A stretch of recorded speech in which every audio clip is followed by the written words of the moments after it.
Инфлацијата паѓа, ама само на хартија. На терен речиси да нема производ што не е поскапен. И додека државата тврди дека инфлацијата се намалува, се најавуваат нови цени на производите, а граѓаните се во прашалници како да го закрпат овој период со јонака ниските примања.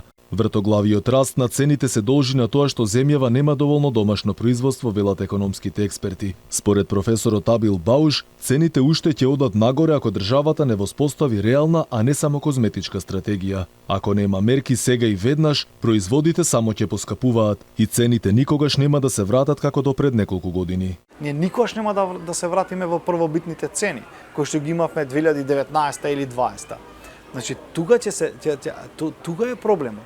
Сега вие, ако се нарекувате земјоделска држава, со земјоделски капацитети, да речеме, како може вие да имате покачување на цена на чинија на млечните производи, кога можете во државата инвестирате во земјоделие? Ние сме социјална држава, а социјална држава која што не ги штити најранливите категории. И професорот Синиша Наумовски вели дека мерки се потребни сега и веднаш, за колку толку да се ублажи ценовниот шок. Според него, економската слика во земјава воопшто не е добра и дека е потребна поголема координација меѓу државните институции со монетарната власт. Мерки се потребни, никогаш не се доволни, да, се носат, но не се доволни.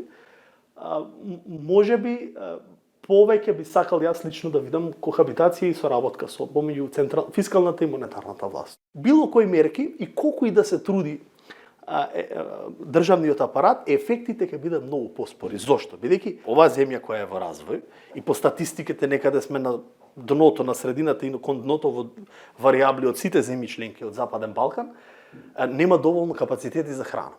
И додека власта седи со скрстени раце и само немо посматра, високите цени удираат по джебот на граѓаните, кои сами на себе се оставени на милост и немилост без никакви мерки за колку толку да се ублажи ценовниот шок. Инаку периодов драстично поскапеа сирењето, кашкавалот, јогуртот, павлаката, иако власта постојано смируваше дека нема да дојде до ново поскапување. Од направената обиколка во поголемите супермаркети, покрај млечните производи, камерата на Алфа забележа и ново поскапување на овошјето и зеленчукот.